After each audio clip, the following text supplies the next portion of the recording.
Hello दोस्तों, जय हिंद। उम्मीद आप सब लोग मस्त होंगे और अपनी पढ़ाई में व्यस्त होंगे। आप सभी को आज मैथ का प्रैक्टिस सेट कराया जाएगा और ये क्वेश्चन जो आपकी परीक्षाओं में पूछे गए हैं या पूछे जा सकते हैं, ऐसे क्वेश्चन कराया जाएगा। और साथ साथ में इनसे जो क्वेश्चन बन सकेंगे या कुछ विशेष थ्योरी जो उस चैप्टर का होगा वो भी आपको साथ साथ में बताया जाएगा। तो आते हैं सबसे पहले क्वेश्चन पर और देखते हैं कि आपका पहला क्वेश्चन क्या है। देखिए क्या करा कि एक नाव 30 किलोमीटर प्रति घंटा की गति से एक निश्चित दूरी पर जाती है और 60 किलोमीटर प्रति घंटा की गति से उसी दूरी से वापस आती है। तो आपका पूछ रहा औसत गति। अब आपको पता होगा कि जो औसत गति होता है, अगर कभी भी मान लीजिए कोई जो कर रहा है एक नाव, अगर x किलोमीटर प्रति घंटा के वेग से क्या कर रही है, जा रही है, और अगर y किलोमीटर प्रति घंटा की गति से वापस आ रही है, तो इस दशा में जो पहली चाल अगर x है और जो आने वाली चाल वो y है, तो इस दशा में जो उसका औसत गति होता है या आप बात करते हैं औसत चाल होता है, वो होता है 2 गुणे xy बटा x प्लस y। तो सिंपल से ही काम आपको कर लेना है। तो अगर बात करना जाने वाला टाइम, तो जाने वाला टाइम आपका कितना है, तो जाने वाला टाइम आपका 30 किलोमीटर। कितना है? 30 किलोमीटर है भैया आपका। और आने वाला कितना है? 60 है। और यही जोड़ लेंगे तो 30 प्लस 60 इक्वल टू क्या हो जाएगा? 90। तो इसी को सॉल्व कर लेंगे। 2 गुणे 30 गुणे 60 बटा 90। 30 तिहाई 90 और 3 भी सही 60, तो 20 दूना 40 किलोमीटर प्रति घंटा। तो ये हो गया आपका औसत गति। इसका मतलब है कि औसत गति क्या होता है कि जब अगर x किलोमीटर प्रति घंटा से जा रही है और y से आ रही है तो 2xy बटे x प्लस y होता है। ठीक है ना। अच्छा, अब साथ साथ में आपको कुछ और चीजें बता दे रहे हैं, नाव की पूरी कंडीशन ही बता दे रहे हैं। ठीक है ना। अब नाव की कंडीशन क्या है जरा ये समझिए कि सबसे पहले यहां पर अगर नाव धारा की बात करें तो नाव धारा में जो सबसे पहले एक चाल होती है, नाव की चाल होती है, बोलिए होती है कि नहीं? तो नाव की चाल मान लेते हैं हम x किलोमीटर प्रति घंटा है, और अगर वहीं पर धारा की चाल, तो धारा की चाल कितनी होती है भैया? y किलोमीटर प्रति घंटा मान लेते हैं।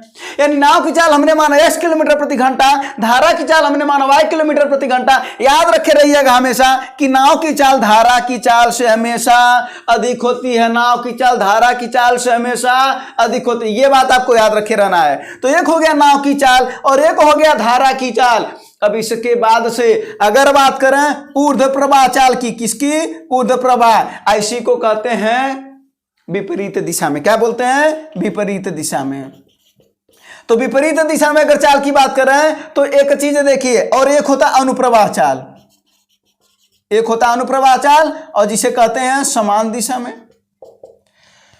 अब एक बात बताइए, अगर नाव और धारा एक ही दिशा में जाए तो आप बताइए क्या होगा? जैसे मान लीजिए अगर कोई एक व्यक्ति है और दौड़ रहा है, आप पीछे से उसको लात मारे हैं तो उसकी गति क्या हो जाती है? कुछ देर के लिए बढ़ जाती है ना, बढ़ जाती है ना। तो बढ़ने का मतलब क्या हुआ कि अनुप्रवाह माने एक ही दिशा में जा रही है तो चलिया बढ़ जाएगी। तो जब चलिया बढ़ जाएगी तो दोनों को हम क्या कर देंगे महाराज? जोड़ देंगे, तो x प्लस y हो जाएगा। और अगर ऊर्ध्व प्रवाह, अब मान लीजिए उधर से कोई दौड़ता हुआ व्यक्ति आ गया, हम इधर से उसको क्या किए? मार करके तो रोक देंगे ना। तो जब रोक देंगे तो उसका चलिया कम ना हो जाएगा, जब कम हो जाएगा तो उसका चलिया हो जाएगा x माइनस वाई। इसका मतलब याद रखे रहिएगा कि नाव की चाल अगर x है, धारा की चाल अगर y है, तो ऊर्ध्व प्रवाह चाल x माइनस वाई होगा और अनुप्रवाह चाल x प्लस वाई होगा। इसमें कोई दिक्कत नहीं है। अब देखिए यहां से सवाल कैसे बनना शुरू हो जाते हैं। अगर कह दें कि नाव की चाल भैया 5 किलोमीटर प्रति घंटा है, धारा की चाल 2 किलोमीटर प्रति घंटा है, जरा अनुप्रवाह चाल बताओ। क्वेश्चन वो छोटे छोटे भी कभी पूछे जाते हैं, जैसे आपके रेलवे ग्रुप डी की परीक्षाओं में। तो अगर कह दें कि नाव की चाल 5 किलोमीटर प्रति घंटा है, धारा की चाल 2 किलोमीटर प्रति घंटा है, तो जरा बताइए ऊर्ध्व प्रवाह चाल क्या हो जाएगा? तो भैया 5 माइनस 2 कर देंगे तो 3 न हो जाएगा ऊर्ध्व प्रवाह चलिया। और अगर वही अनुप्रवाह चाल की बात करेंगे तो दोनों को हम जोड़ देंगे तो 5 और 2 7, तो 7 किलोमीटर प्रति घंटा हो जाएगा। बोलिए हो जाएगा कि नहीं? और कभी कभी सवाल कैसे देता है कि यदि ऊर्ध्व प्रवाह चाल, क्या ऊर्ध्व प्रवाह चाल अगर 10 किलोमीटर प्रति घंटा है, 10 किलोमीटर प्रति घंटा है, और अगर नैया की चलिया अगर 2 किलोमीटर प्रति घंटा है, तो तब पूछता है धारा का चाल बताओ, सॉरी धारा की चाल अगर 2 किलोमीटर प्रति घंटा है तो पूछता है नाव का चाल बताओ। अब जरा देखो, ऊर्ध्व प्रवाह चाल दे रखा है 10 किलोमीटर, यानी x माइनस वाई का मान है 10, और ये जो 2 किलोमीटर दिया है ये किसका मान दिया है? धारा का किसका? धारा का। y का मान दे रखा है, तो जरा बताइए y का मान अगर हम दूर रख देंगे यहाँ पर तो x माइनस वाई बराबर 10, तो x बराबर कितना हो जाएगा? ये उधर चला जाएगा तो प्लस ना हो जाएगा, तो जो आपका x की वैल्यू आ रही है 10 किलोमीटर प्रति घंटा, सॉरी 12 किलोमीटर, ऐड ना हो जाएगा। तो ऐसे भी सवाल आते हैं। उसी पर अगर इस पर सवाल बना दे अनुप्रवाह चाल पर कि अगर कह दे कि अनुप्रवाह चाल कुल ले दे करके 15 किलोमीटर प्रति घंटा है, अनुप्रवाह चाल 15 किलोमीटर प्रति घंटा है, और अगर कह दे कि नाव की चाल 9 किलोमीटर प्रति घंटा हो, तो नाव की चाल दे दिया 9 किलोमीटर प्रति घंटा, इसका मतलब x दे दिया, तो पूछ रहा धारा की चाल बताओ। ऐसे सवाल आते हैं कि नहीं? बताइए कमेंट में आते हैं कि नहीं? आते हैं ना। तो क्या करेंगे? अनुप्रवाह चाल मतलब दे दिया है 15, तो x प्लस वाई बराबर हमारा दे दिया 15, और नैया की चलिए 9, तो 9 प्लस वाई बराबर 15, तो जरा यहां से y का वैल्यू ज्ञात करेंगे तो 9 उधर जाएगा तो माइनस में हो जाएगा, तो कितना आ गया? 6 किलोमीटर प्रति घंटा। और अभी यही नहीं, अभी रुकिए, अभी आगे अब देखिए, अगर ई तो नाव की चाल और धारा की चाल दिया तब नहीं दोनों चलिए ज्ञात कर लिए, और अगर नाव की चाल धारा की चाल न दे करके ऊर्ध्व प्रवाह और अनुप्रवाह दे दे तो देखिए जरा सा, तब क्या होता है? तब नाव की जो चाल होती है वो होती है 1/2 ऊर्ध्व प्रवाह प्लस अनुप्रवाह। मतलब नाव की चाल को ज्ञात करने के लिए इन दोनों को जोड़ लीजिए और उसका आधा कर दीजिए तो नाव की चाल ज्ञात हो जाएगी। और अगर धारा की चाल की बात करें तो धारा की चाल में क्या कर देंगे? इसका भी क्या कर देंगे? अनुप्रवाह में से ऊर्ध्व प्रवाह को घटा देंगे और इसका आधा कर देंगे तो वो हो जाएगी धारा की चाल।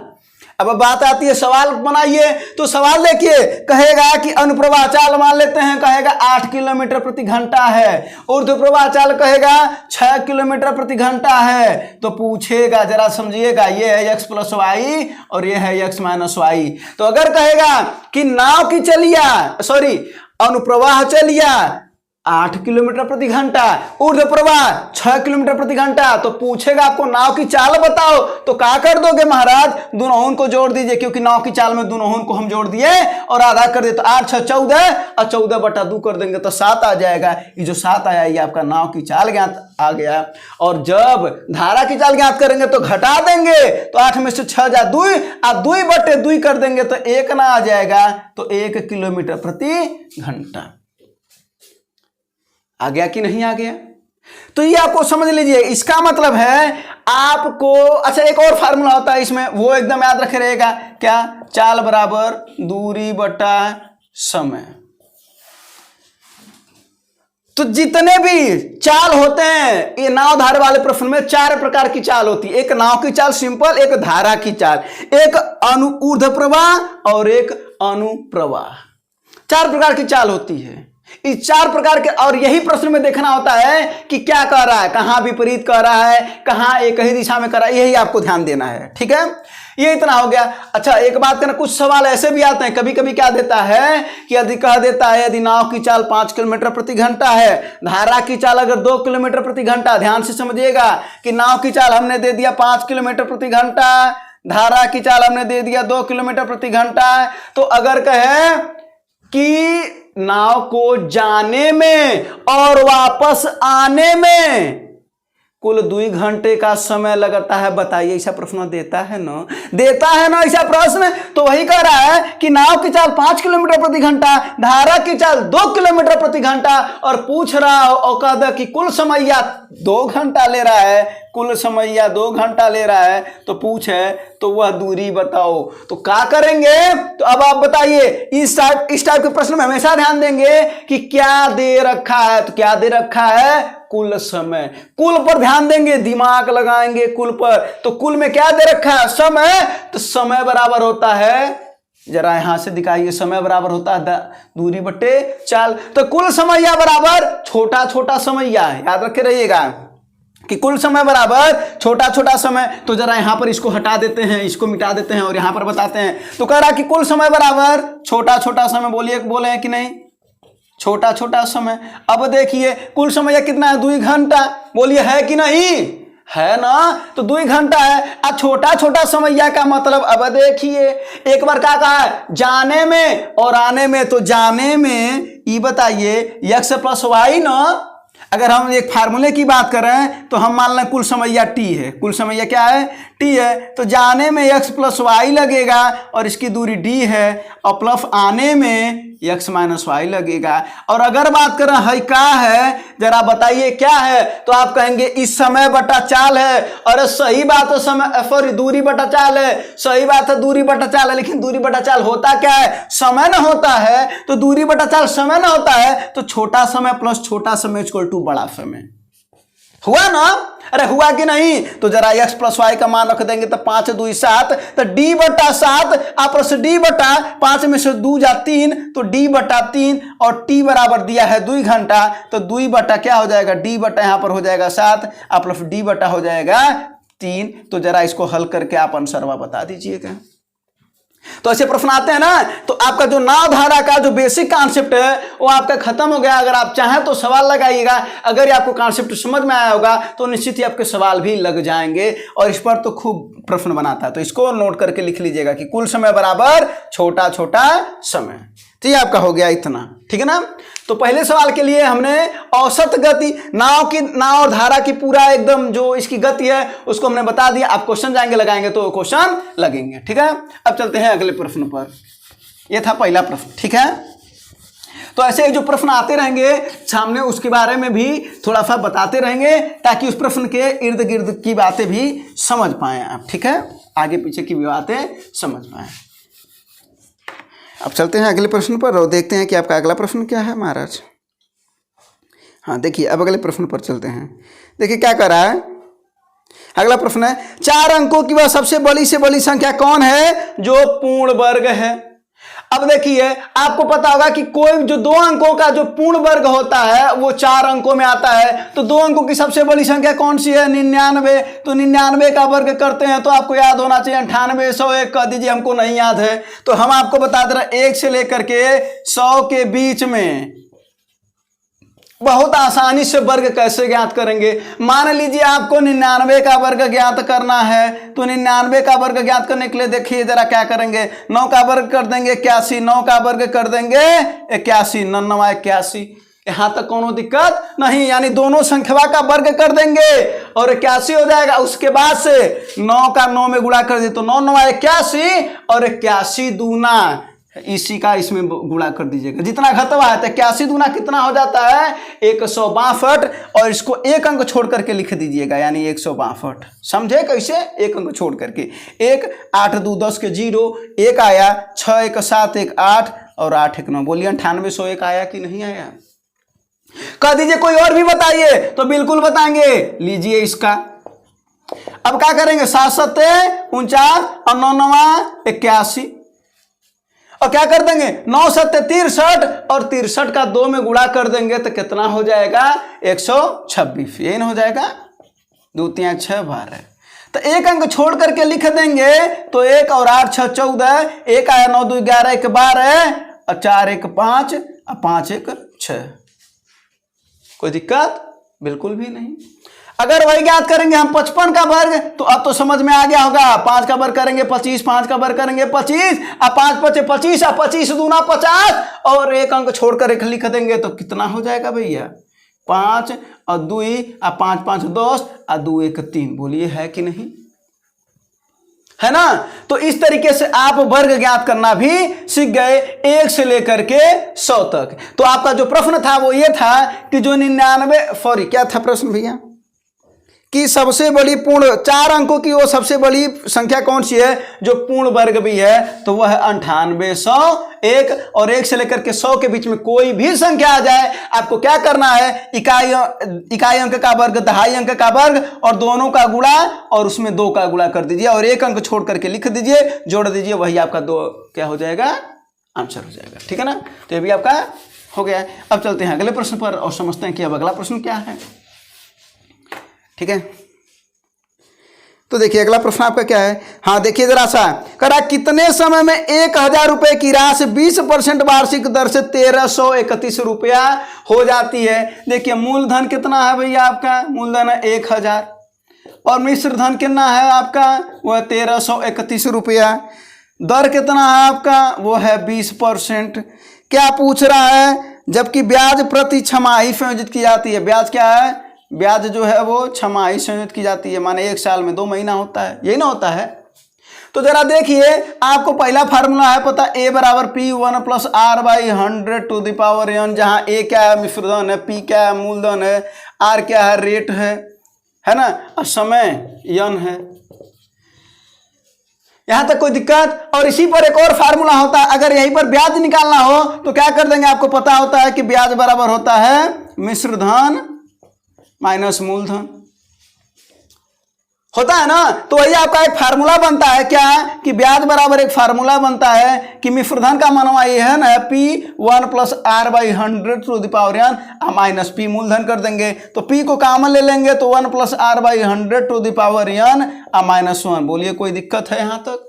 तो इस पर अगर ब्याज ज्ञात करना होगा तो डायरेक्ट इस पर रख दीजिएगा। और कभी कभी एक और फार्मूला देता है, किसका, 2 वर्षों का अंतर देता है, 2 वर्षों का ब्याज का अंतर पर सवाल बनता है। बोलिए बनता है कि नहीं, बनता है ना। तो जो अंतर का फार्मूला होता है वो होता है, अंतर बराबर होता है मूलधन R/100⁻²। बहुत इंपॉर्टेंट है। क्वेश्चन करता है कि यदि मिश्रधन और मूलधन का अंतर 100 रुपया है, मिश्रधन और मूलधन का अंतर 100 रुपया है, उनके ब्याज का अंतर, मिश्रधन और मूलधन के ब्याज का जो अंतर है वो 100 रुपया है, रेट 20% है। तो जरा मूलधन बताओ, अंतर दे रखा है, रेट दे रखा है, मूलधन नहीं बता लेंगे क्या, और अगर मूलधन देगा तो रेट नहीं बता लेंगे क्या। तो फार्मूला याद रखे रहिएगा, ये 2 वर्षों के लिए है, ठीक है। तो ये इतना फार्मूला आपका हो गया। अच्छा उसके बाद से अब हम लोग सवाल लगाना, और उसके बाद से इस सवाल को हम लोग डायरेक्ट तरीके से भी सीखेंगे। तो आइए सबसे पहले इस सवाल को इसी फार्मूले पर लगेगा, तो आइए इस फार्मूले पर लगाते हैं। तो देखिए जरा सा, ये कितना दे रखा है भैया, 1331। तो 1331 बराबर कितना हो जाएगा, 1000। 1 + 20% पूरा वार्षिक है तो छमैया। तो ये बताइए एक सलिया में 2 छमाही होता है ना, तो कुल रेटवा है 20%। तो कुल 20% तो आधा कितना हो जाएगा, 10 ना हो जाएगा, काहे कि 2 छमाही होता है। तो कितना हो जाएगा, 10/100 और टू द पावर n, क्योंकि n का मान हमको पता नहीं है, समय तो ज्ञात करना है। तो इधर हो जाएगा तो 1331/1000 बराबर है कितना हो जाएगा भाई, ये कट जाएगा इससे, तो 10 एकम 10 × 11/10 पर n घात। जरा बताइए 1331 11 पर कितना घात है, 3 घात है, और 10 कितना घात है, यो 3 घात है, तो 3 घात हो जाएगा ना। तो 11/10 पर ये कितना हो जाएगा भैया n, और ये कितना हो जाएगा, ये आधार बराबर है, तो n बराबर 3। अब जरा देखिए n बराबर 3 आया है, क्या आया है, क्या वो वर्ष है, क्या वो वर्ष नहीं है। क्यों, क्योंकि हमने छमाही ब्याज संयोजित किया है। इसका मतलब 3 ठो छमाही है ही, तो 3 छमाही का मतलब होता है 1.5 साल, 1.5 वर्ष होता है ना, तो 1.5 साल। तो याद रखे रहिएगा, ये हो गया। अच्छा अब बताते हैं आपको, कुछ ट्रिक भी बताते हैं कि अगर मूलधन दिया है, अगर मूलधन दिया हो, मिश्रधन दिया हो, दर दिया हो, समय पूछ रहा हो, या समय दे रखा हो, दर पूछ रहा हो, ध्यान से समझिएगा। फिर दूसरी बात, अगर वहीं पर मूलधन दिया है और ब्याज दे रखा हो, दर पूछ रहा हो या समय पूछ रहा हो, इन दो में से कोई एक दिया रहेगा और कोई एक पूछेगा, इस पर सवाल बनता है, समझिएगा अभी। और अगला क्या है, मूलधन हो गया, मिश्रधन हो गया। अब हो गया मिश्रधन दिया हो और ब्याज दे रखा हो, दर और समय में से कोई एक दिया रहेगा, कोई एक पूछेगा। जैसे इस सवाल में देखिए मूलधन और मिश्रधन दे रखा था, दर दिया था, ब्याज समय पूछ रहा था। तो ये वाला किस नियम पर जा रहा, मूलधन मिश्रधन दिया था तो मूलधन मिश्रधन दिया था, दर दे रखा था, समय पूछ रहा था। तो इन दो में से कोई होगा, दर भी पूछ सकता है, समय भी पूछ सकता है। तो क्या करते हैं जरा देखिए, ब्याज बटा मूलधन, मूलधन गुणे 100 करते हैं।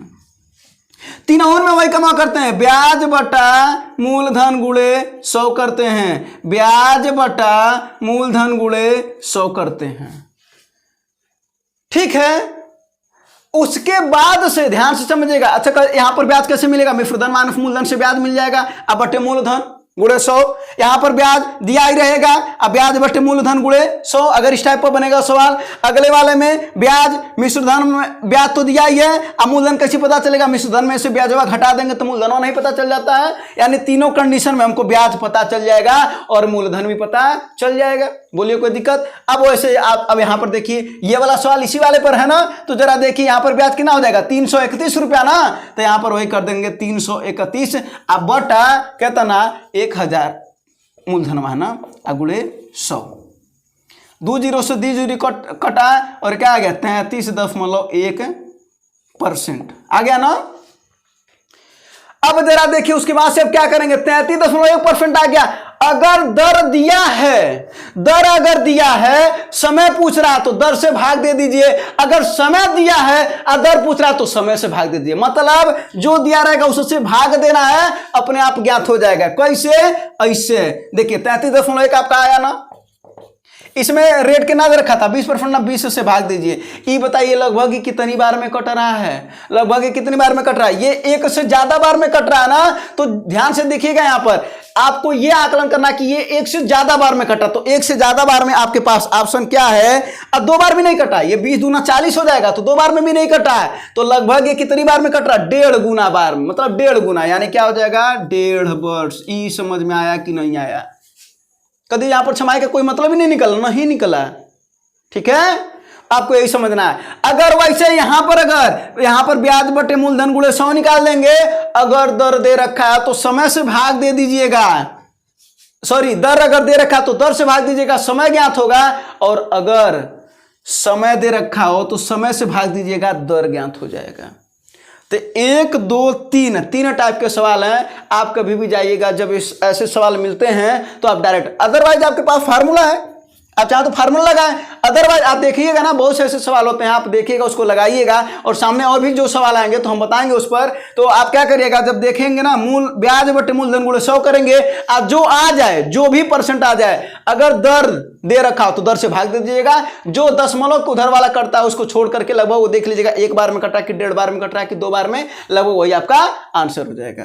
तो ये हो गया आपका ये प्रश्न। ठीक है ना, तो इस चीज को आप नोट कर लीजिएगा, नोट भी करते चलिएगा साथ में जो आपको जरूरत पड़े। तो ये हो गया आपका पूरा, इसमें जो आपको बताया। और ये बड़ा बहुत इंपॉर्टेंट है, 2 वर्षों में ब्याज का जो अंतर है ये बहुत बार पूछता है। ठीक है, तो ये हो गया आपका चक्रवृद्धि ब्याज पर बनने वाले प्रश्न जो आपकी परीक्षाओं में बनते हैं। ठीक है, और अब चलते हैं अगले प्रश्न पर और समझते हैं अब अगला प्रश्न क्या है ना। अब अगला प्रश्न देखते हैं। हाँ देखिए क्या कर रहा है, अगला प्रश्न कर रहा है, ए और बी को मिलकर के काम करने में जितना समय लगता है, माने 2 लोग हैं ए और बी, इनको काम करने में जितना समय लगता है, ए को अकेले काम पूरा करने में 4 दिन अधिक लगता है। तो मान लेते हैं अगर ये x दिन लगता है तो इनको महाराज को x + 4 दिन लगता है। बोलिए कोई झंझट है? बिल्कुल नहीं। और कह रहा है और बी को अकेले वो काम पूरा करने में 16 दिन अधिक लगता है, तो x + 16 कर दीजिए, कोई झंझट बिल्कुल भी नहीं। अब कह रहा है कि यदि वे दोनों मिलकर के काम करा तो काम को पूरा करने में कितने दिन लगेंगे? 3 तरीके से आप लगा सकते हैं इस सवाल को। कितने तरीके से? 3 तरीके से। और देखिए कुछ लोगों को बेसिक समझ में आते हैं, कुछ लोगों को ट्रिक पसंद करते हैं, कुछ लोग ऑप्शन से खेलना चाहते हैं, आप ऑप्शन से भी खेल सकते हैं। तो यहाँ पर सबसे पहले हम एक बार बेसिक समझा लेते हैं। तो जरा देखिए क्या हो जाता है, ये दिन लग रहे हैं तो इसका a + b का काम क्या हो जाएगा? 1/x हो जाएगा। अब बराबर इसका क्या हो जाएगा? 1/x + 4 प्लस 1/x + 16 हो जाएगा कि नहीं हो जाएगा? अब इसी को सॉल्व कर लीजिए। तो जरा देखिए क्या हो जाएगा, 1/x और इसको सॉल्व कर लेंगे तो क्या हो जाएगा? इन दोनों का गुणा, तो गुणा करते चलिए, x का x में गुणा करेंगे तो x² और x का 16 करेंगे तो 16x और 4 का x में करेंगे तो 4x, तो 16 4 20x हो जाएगा आपका। आप प्लस 16 चौको 64 और इधर जाएगा तो x + 16 ना हो जाएगा और इधर जाएगा तो x + 4 हो जाएगा। और जब दोनों को जोड़ दीजिए, अब देखिए ये इधर आ जाएगा तो क्या हो जाएगा? x² + 20x + 64 बराबर ये x और x 2x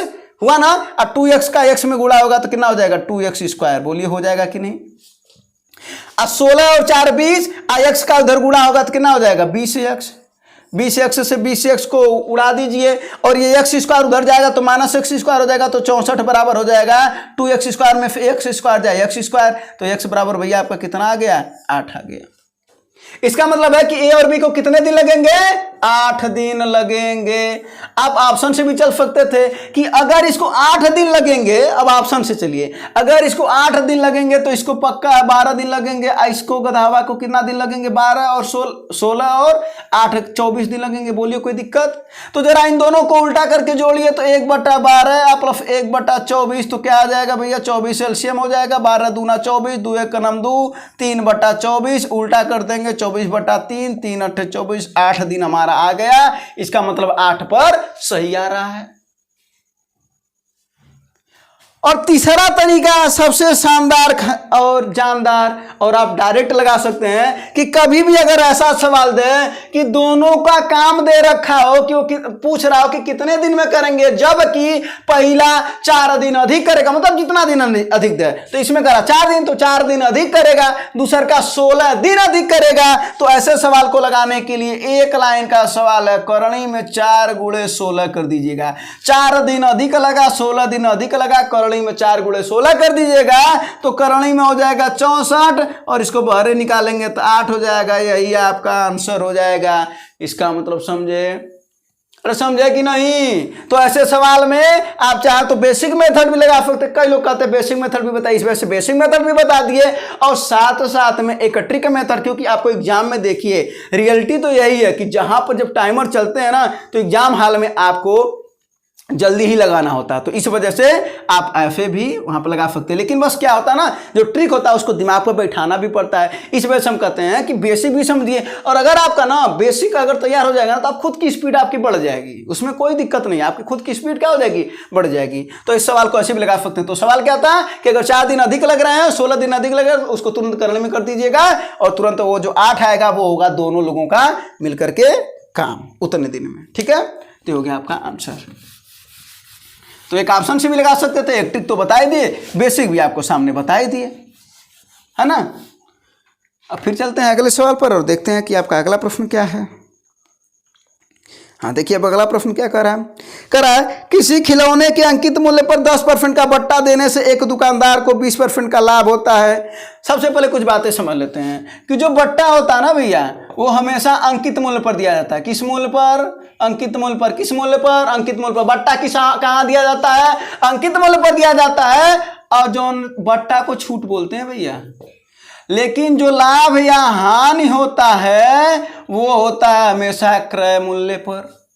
किस पर होता है? क्रय मूल्य पर। तो जरा एक बात लिखते हैं कि क्या विक्रय मूल्यवा को हम विक्रय मूल्य के बराबर कर सकते हैं कि नहीं? बोलिए बिल्कुल कर सकते हैं, लेकिन काहे को कर सकते हैं यो बोलिए। तो देखिए काहे को, विक्रय मूल्य क्या होता है? जब आप दुकानदार के पास जाते हैं, 500 का जींस खरीदने जाते हैं, तो कहता है कि 500 का ये जींस है, तो उस पर अंकित मूल्य अगर 500 है तो कह दे कि हम 10% का डिस्काउंट दे रहे हैं, छूट दे रहे हैं, बट्टा दे रहे हैं 10% का, तो वो हमेशा अंकित मूल्य पर होता है, जो छपा होता है। आप जानते हैं ना, जब जींसवा पर जाते हैं तो स्टिकर पीछा लगा रहता है ना, तो वही पर तो छूटवाना देता है। और जो देता है तो वही जो क्या करता है, वो बेचता है, तो वही उसका विक्रय मूल्य हो जाता है। यानी अंकित मूल्य पर जो छूट देता है, यानी अंकित मूल्य पर जो छूट देता है, तो 100 माइनस छूट बटा 100, यही उसका विक्रय मूल्य होता है। बोलिए होता है कि नहीं? 10% अगर देता है तो 10% छूट दे देता है, तो 100 में से 10 यानी 90% लेता ना है, तो 90% बेचता है ना वो, तो ये हो गया। और अगर बात करें कि लाभ या हानि हो रहा है, तब हम क्या करते हैं कि क्रय गुणे 100 प्लस माइनस लाभ या हानि। ये कहाँ है लिखे? प्लस माइनस लाभ या हानि बटा 100। अगर लाभ रहेगा तो प्लस करेंगे और हानि रहेगा तो माइनस कर देंगे। ठीक है, तो ये बहुत इंपॉर्टेंट थ्योरी है। ये कभी भी आपके प्रश्न में अगर अंकित मूल्य, छूट, लाभ, क्रय, हानि, अगर इस टाइप के शब्दों को मिल रहे हैं, शब्द उसमें देखने को मिल रहे हैं, तो इसी पर काम करेंगे। आप उसको लगा करके देख लीजिएगा। तो ये आपको कॉन्सेप्ट समझ में आना चाहिए कि विक्रय मूल्य बराबर विक्रय मूल्य, और अंकित मूल्य हमेशा अंकित मूल्य पर छूट दिया जाता है और क्रय मूल्य पर लाभ या हानि होता है। तो ये दोनों अगर कभी भी ये सब शब्द आ रहे हैं तो आप सवाल उस पर बना सकते हैं। सवाल कैसे बनेगा? कहता कि यदि अंकित मूल्य से 20% अधिक, क्रय मूल्य से 20% अधिक अंकित मूल्य है, मान लेते चलिए सवाल बना देते हैं। तो क्रय मूल्य से 20% अधिक अंकित मूल्य है, तो क्रय मूल्य हो गया मान लेते हैं 100, तो वही अंकित मूल्य हो गया 120। बोलिए होगा कि नहीं? और कह रहा हो कि 10% छूट दे रहा हो या न दे रहा हो छूट, तो पूछ रहा कि छूट बताओ। तो चलिए 100 माइनस छूट बताना हमको ना, बता देते हैं, क्या दिक्कत है, बराबर। लेकिन लाभ 10% अधिक लेना चाहता है। अब सवाल पूरा कर देते हैं। तो कह रहा कि यदि क्रय मूल्य से 20% अधिक अंकित मूल्य है तो छूट परसेंट ज्ञात करिए जिस पर क्यों 10% अधिक कमाना चाहता है। तो अधिक कमाना चाहता माने लाभ लेना चाहता है, तो 100 110 ना हो जाएगा बट्टे 100, 100 से 100 कट जाएगा। बोलिए कट जाएगा कि नहीं? तो जरा देखते हैं, इसको 20% कर दें, 120 कर देते हैं, थोड़ा कट जाएगा ना। तो 120 से 120 सॉरी 110 ही रहने देते हैं ना। अच्छा अब देखिए तो क्या हो जाएगा, ये हो गया 110, ये 0 से 0 कट जाएगा, तो 100 माइनस छूट बराबर ये क्या हो जाएगा, ये हो जाएगा 1100 और गुणे हो रहा तो भागा बट्टे, ये हो जाएगा, हो ना जाएगा। तो ये क्या कर देंगे, छूट को इधर कर देंगे तो क्या हो जाएगा 100 माइनस 1100 बटे 12 बराबर छूट। तो 12 का इसमें गुणा कर देंगे तो 1200 हो जाएगा। तो 1200 में से 1100 हो जाए 100, तो 100 बटा 12 यानी जो छूट परसेंट आया वो आपका आया 100 बटा 12%, जिसको आप क्या कर सकते हैं 4 तिहाई 12 और 4 25 100 यानी 25 बटा 3%। यानी छूट कितना था 25 बटा 3%, जिसको आप फैबिन में भी कर सकते हैं, क्या कर सकते हैं 801 बटा 3%। ठीक है ना। तो याद रखे रहिएगा। तो क्वेश्चन कैसे बनता है ये आपको समझ में आए। अब देखिए जो क्वेश्चन हमको बताना था पता नहीं कहाँ है ना, हम इधर आ गए। तो चलिए एक क्वेश्चन, ये कॉन्सेप्ट आपका क्लियर हो गया ना। हमें कॉन्सेप्ट बताने के लिए कि अंकित मूल्य में ये कॉन्सेप्ट आपका चलता है। अब देखिए प्रश्न पर समझ लेते हैं। अब देखिए प्रश्न क्या कर रहा है कि अंकित मूल्य पर 10% का बट्टा देने से दुकानदार को 20% का लाभ होता है। तो 10% अगर बट्टा दे रहा तो लेकिन आ रहा 90%, तो 90% देने पर उसे कितना लाभ हो रहा भैया 20 यानी 120। इस समझ में आया, यानी 90 बराबर 120। तो देखिए क्या पूछ रहा है, यदि वो 20% का बट्टा दिया होता तो लाभ कितना होता। तो 20% का बट्टा माने 80 बराबर पूछ रहा तो कितना होगा, यानी 90 जब दिया तो 120, तो 80 बराबर कितना, तो क्या हो जाएगा भैया 80 गुणे 120 बटा 90। ठीक है।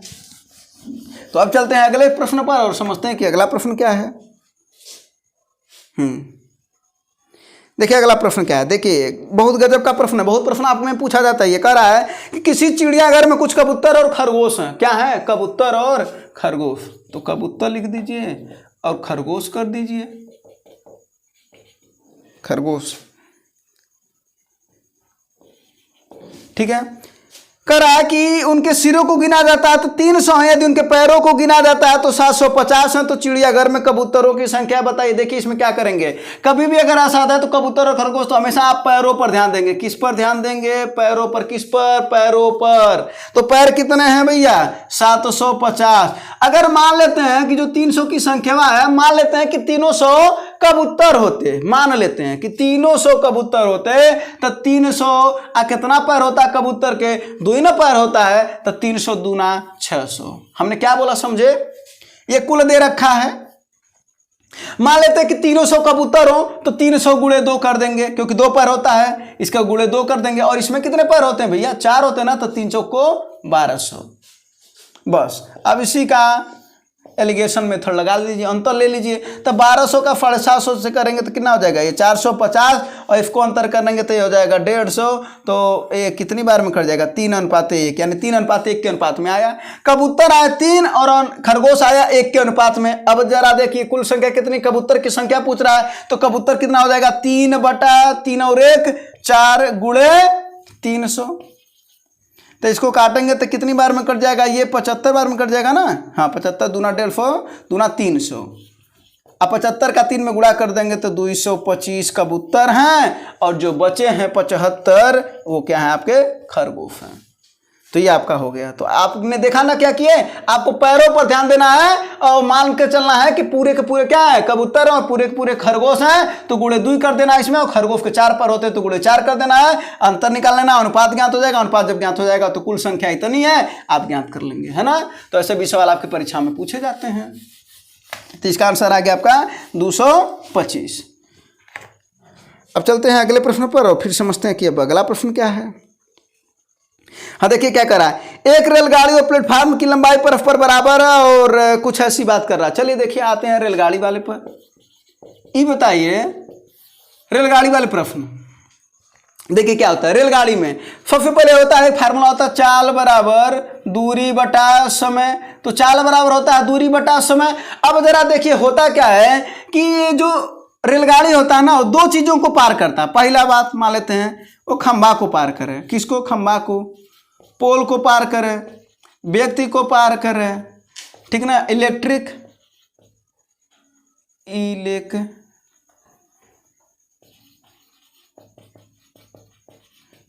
पोल को पार करे या इलेक्ट्रिक लाइट को, जिसे आप ट्रैफिक लाइट बोलते हैं, ट्रैफिक लाइट को पार कर। अगर इन सबों को पार कर रहा है तो ध्यान से समझिएगा, तो जो चाल बराबर होता है वो होता है, अब जैसे देखिए मान लीजिए ये आपका ट्रेन है और अगर यहां पर ये पोल है अगर, तो इसको जब पार करेगा तो ये ना कंडीशन होगा, यही पार कर लिया, ये ना कंडीशन होगा। तो जब पार करा है तो ये अपनी लंबैये के बराबर ना दूरी तय किया है, जो ट्रेनवा का लंबैया था उसी के बराबर दूरी तय किया है। तो उस दशा में जो इसका चाल होता है वो होता है ट्रेन की लंबाई, जिसे आप कह सकते हैं दूरी, कोष्टक में लिख देते हैं, यही उस समय दूरी हो जाता है, अब बटा समय हो जाता है। इसका मतलब हुआ कि चाल बराबर हुआ ट्रेन की लंबाई बटे समय, ठीक ना। ये हो गया। अगर वहीं पर अगर वो जो ट्रेन है वो किसे पार करे, प्लेटफार्म को पार करे, प्लेटफार्म को पार करे, पुल को पार करे, ठीक है ना। अगर इन सब चीजों को पार कर रही है तो वहां पर जो उसका चाल हो जाता है, किसका चाल, ट्रेन का चाल, तो दूरी बटा समय। अब जरा देखिए मान लेते हैं कि ये आपका ट्रेन है, ठीक है ना, और ये आपका प्लेटफार्म है। तो ये बताइए अगर ये ट्रेन है और ये प्लेटफार्म है तो आप कब मानेंगे कि ये पूरा दूरी तय कर लिया है, यानी कब मानेंगे कि पार कर लिया, जब ये ट्रेन हमारे यहां चला जाए तभी ना मानेंगे। तो ये बताइए इसने दूरी कितना कवर किया, यहां से लेकर के यहां तक, अर्थात प्लेटफार्म प्लस ट्रेन।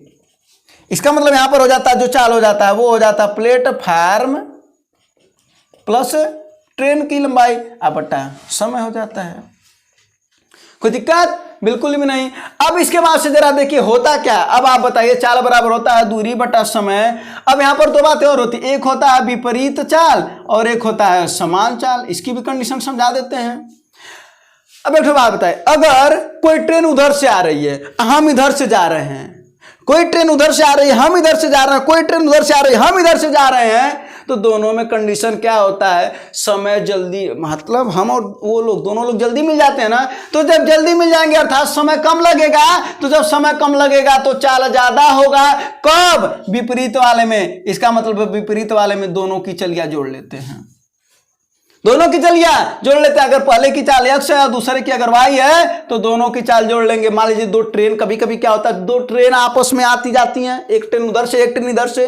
कभी होता है कंडीशन दे देता है कि एक ट्रेन उधर से आ रही है और एक व्यक्ति इधर से दौड़ता हुआ जा रहा है, तो दोनों को चलिया को जोड़ दीजिएगा और चलिया बराबर देखिएगा कि किसको पार करेगा। अगर खंभा को पार करेगा तो हाई फार्मूला लगाइएगा, और अगर प्लेटफार्म को पार करेगा तो हाई फार्मूला लगाइएगा, ठीक है। उसके बाद वहां से अगर कहता है समान दिशा में, अब देखिए ट्रेन इधर से जा रहा है, हम इधर दौड़ रहे हैं, वो इधर दौड़ रहा है, हम इधर दौड़ रहे हैं, तो दोनों में कंडीशन में क्या होता है, समय ज्यादा लग जाता है। तो जब समय ज्यादा लग गया तो चलिए हुआ कम, कम का मतलब हुआ x माइनस वाई। तो उस दशा में जो भी 2 चाल होगा, चाहे वो व्यक्ति का चाल हो, ट्रेन का चाल हो, चाहे 2 ट्रेन का चाल हो, दोनों चलिया को घटा दीजिएगा और देखिएगा कि पोल को, व्यक्ति को, खंभा को किसको पार कर रहा है। अगर व्यक्ति को भी पार करेगा तो उसकी भी लंबाई नगण्य मानी जाती है। तो अगर उसको पार कर रहा है तो हम ई फार्मूला लगाएंगे, और अगर प्लेटफार्म को या पुल को, इन सभी को पार कर रहा है या सुरंग को पार कर रहा है तो हम ई फार्मूला लगाएंगे। ठीक है ना। अब कैसे लगाएंगे, अगर कह दे कि यदि एक चाल है, चलिए बता ही देते हैं, 30 किलोमीटर प्रति घंटा एक ट्रेन का है और दूसर का है 40 किलोमीटर प्रति घंटा, दोनों विपरीत आ रही हैं, लीजिए 30 + 40 हो गया। विपरीत में क्या होता है, दोनों को जोड़ते हैं ना, दोनों को जोड़ते हैं ना। उसके बाद से कह रहा है कि प्लेटफार्म की लंबाई, अगर ये ऐसे कह दे 30 एक 50 देते हैं, ठीक है। और उसके बाद से कह दे कि प्लेटफार्म की लंबाई 100 मीटर है, ठीक है, और ट्रेन की लंबाई ज्ञात करना है और समय दे रहा, तो समय पूछ रहा, समय दिया हो 18 सेकंड मान लेते हैं।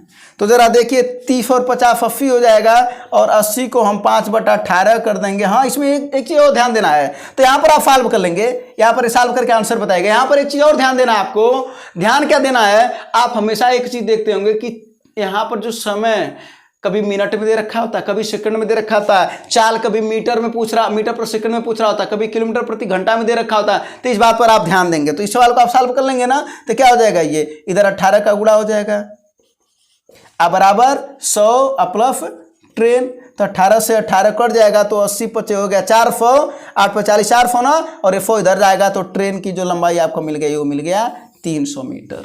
मिल गया कि नहीं मिल गया। तो ऐसे ही सवाल बनते हैं। तो अब आते हैं आपके सवाल पर, और सवाल क्या था, तो ये था पूरा कॉन्सेप्ट रेलगाड़ी का। तो रेलगाड़ी में आप ध्यान दीजिएगा कि या तो विपरीत में चलेंगी या तो समान में चलेंगी, नहीं चलेंगी तो सिंपल चलेंगी, नहीं अगर चलेंगे तो सिंपल चलेगी। अगर दो लोग की चाल नहीं दिया है तो सिंपल ये वाला फार्मूला लगाएंगे।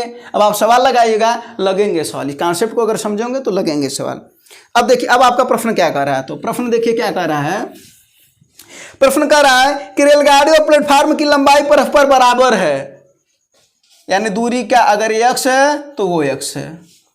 कर रहा है 90 किलोमीटर प्रति घंटा की रफ्तार से एक रेलगाड़ी 1 मिनट में प्लेटफार्म को पार कर जाती है, ठीक है ना। तो 90 किलोमीटर प्रति घंटा यानी चाल कितना दे रखा है, 90 किलोमीटर, तो 90 गुणे और किस में ज्ञात करना, मीटर में ना, तो 90 गुणे 5/18। बताइए चाल दे रखा है कि नहीं। चाल बराबर दूरी बटा समय, दूरी कैसा, प्लेटफार्म प्लस ट्रेन, क्योंकि दो लोगों को पार कर रही है तो x + x कर देंगे। अब बटे समय 1 मिनट दे रखा है यानी 60 सेकंड दे रखा है, ये ना दे रखा है, तो क्या हो जाएगा भैया, ये 18 × 5 = 90, 5 × 5 = 25, अब 25 का 6 में गुणा करेंगे तो 25 × 150 ही हो गया 1500, बराबर x + x = 2x। दूसरे इसको काट देंगे 750, यानी x, और x क्या है, x प्लेटफार्म भी है और ट्रेन की लंबाई भी है, तो 750 मीटर आपका आ गया। बताइए इसी फार्मूले पर बैठा कि नहीं बैठा, इसी पर ना लगा। सिंपल चाल दे रखा था, माने एक का चाल, अगर दुई चाल दिया होता और अगर कहा देता विपरीत में तो दोनों को जोड़ दीजिए, दोनों चलिए को जोड़ दिए होते, बाकी सब कुछ कमाओ वही है, ठीक है।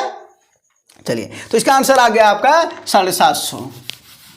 अब चलते हैं अगले प्रश्न पर और फिर देखते हैं कि आपका अगला प्रश्न अब क्या है।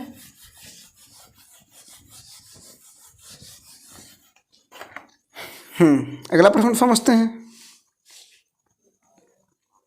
हाँ देखिए क्या कर रहा है, एक समबाहु त्रिभुज की परित्रिज्या और अंतःवृत्त की त्रिज्या। तो समबाहु त्रिभुज देखिए क्या होता है, ये होता है समबाहु त्रिभुज।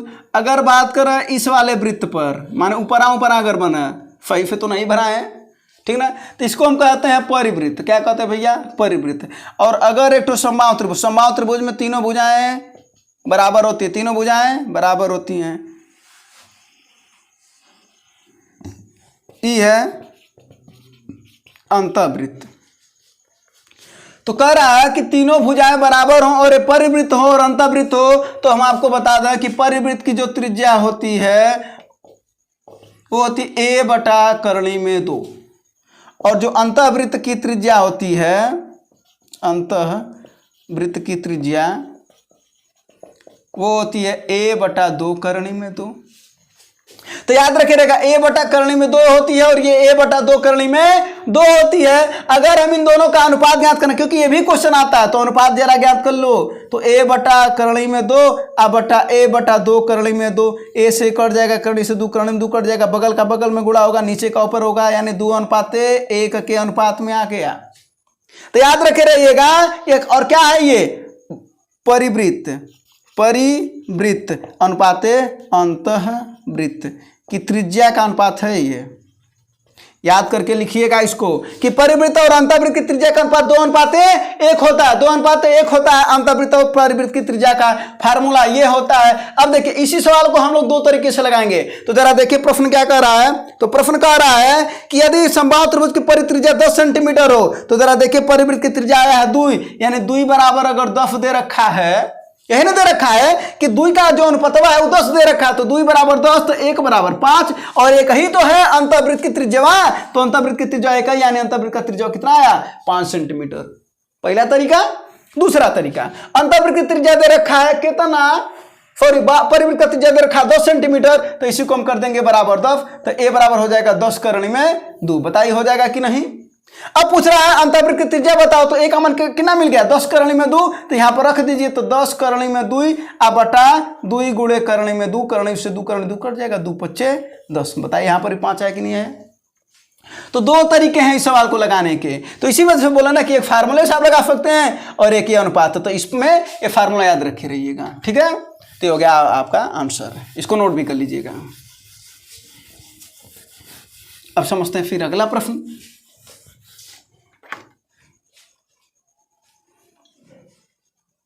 हाँ अगला देखिए क्या कर रहा है कि 1 से लेकर के 100 के मध्य आने वाली सभी प्राकृतिक संख्याएं जो 7 का गुणज हो उसका योग बताना है। यानी क्या बताना, 1 से लेकर के 100 के बीच में, और वो भी 7 से क्या हो कट जाए, यानी 7 का गुणज हो, 7 से कट जाए।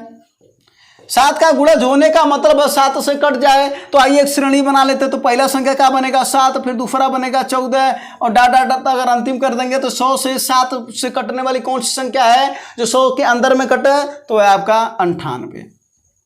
अब हम आपको बताएं कि एक फार्मूला होता है कि n वां पद माने अंतिम पद, तो यल बराबर होता है a plus n minus 1 into D, जहाँ यल क्या होता है अंतिम पद होता है। लिखिएगा इसको, यल क्या होता है अंतिम पद होता है, a होता है प्रथम पद, ये होता है प्रथम पद, डी होता है सार्वांतर, डी होता है सार्वांतर, यन होता है पदों की संख्या। यन क्या होता है पदों की संख्या।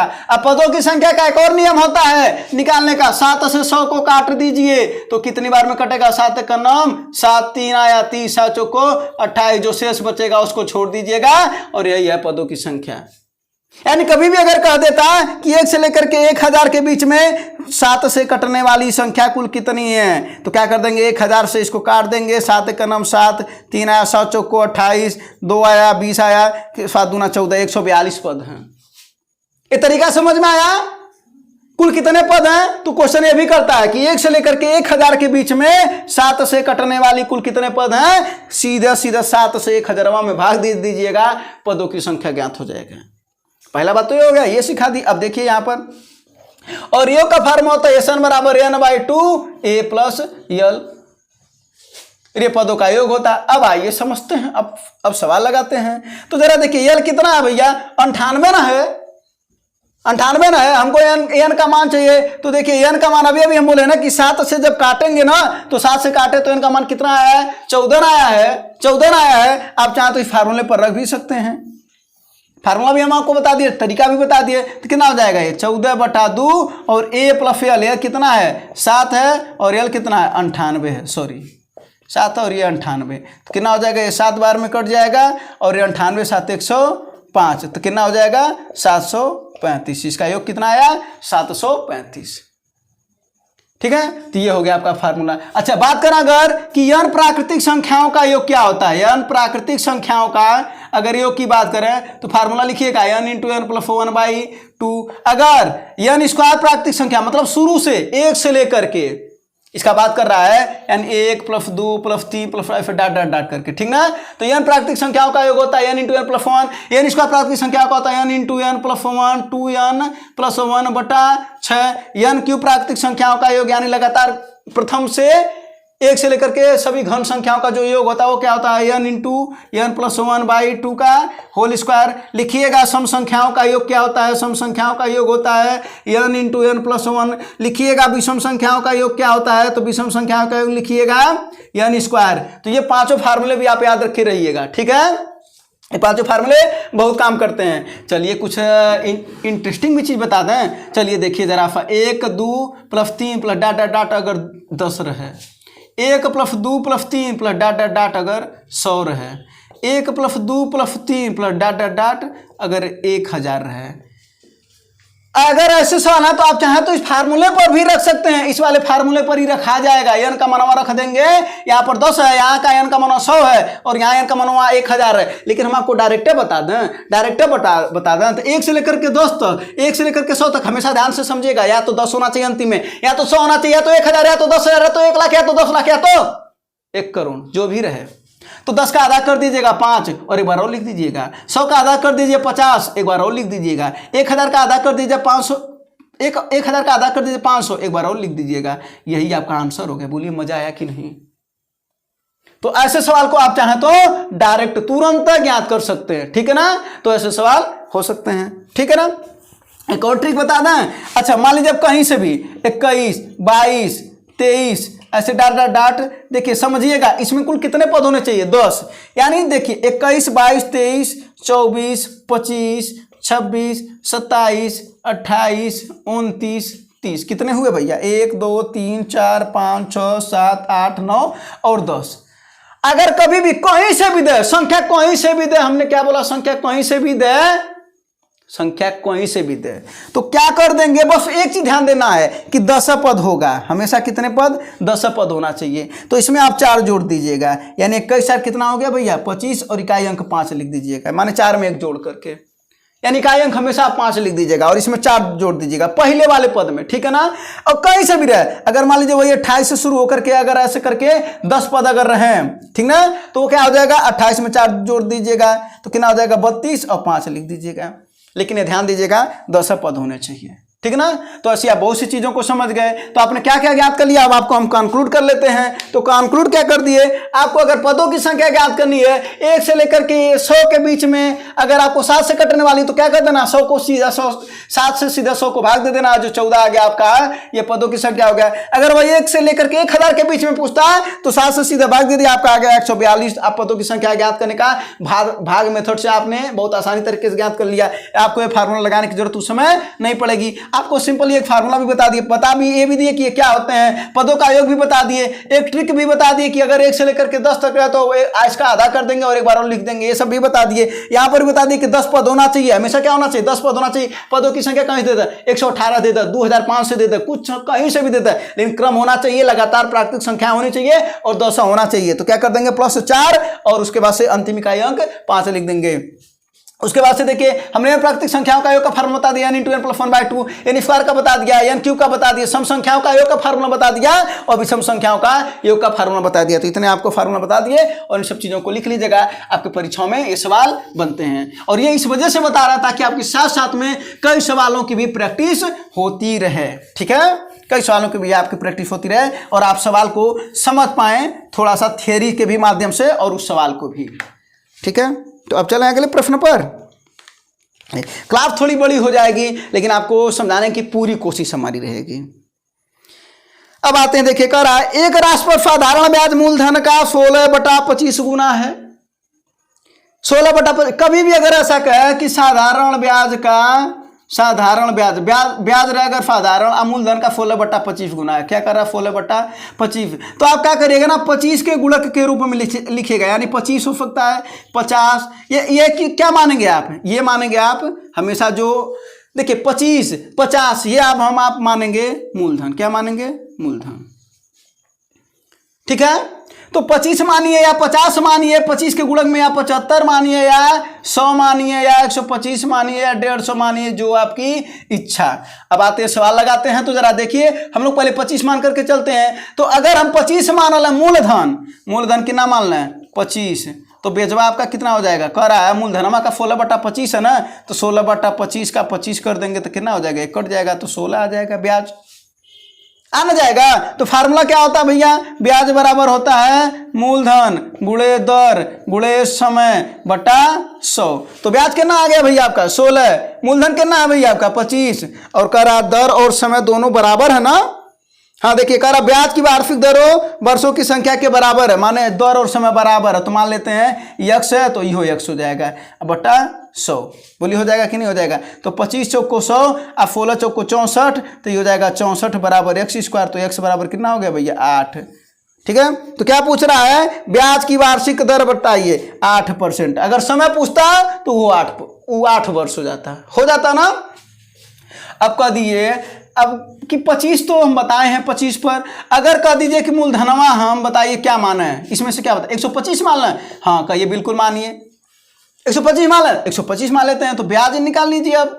तो ब्याज क्या हो जाएगा भैया, 125 का कितना 16/25 ना निकाले थे, तो 16/25 निकाल लीजिए। तो 25 पचे 125 कितना हो जाएगा 16 पचे 80।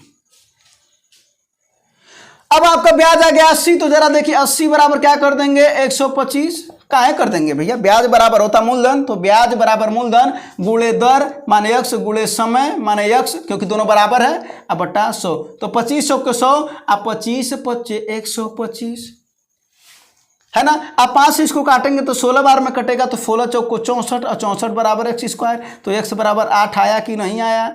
तो 8 क्या % भी कह सकते हैं और 8 वर्ष भी कह सकते हैं। तो कोई भी मानिएगा वो आएगा। तो इसके बाद से यही ध्यान दीजिएगा कि जब अभी कहे कि जो साधारण ब्याज है वो मूलधन का इतना गुना यानी बटे में दिया रहेगा, तो जो नीचवा वाला है उसी को गुणक के रूप में मानिएगा। कोई सा भी लगा देंगे, पहले वाला लगाइएगा, काहे का इतना झंझट है ना। तो नीचवा वाले को मूलधन मान लीजिएगा, सीधी सी बात है, और ऊपर वाले को ब्याज मान लीजिएगा, सीधी सी बात है, बस ठीक है ना।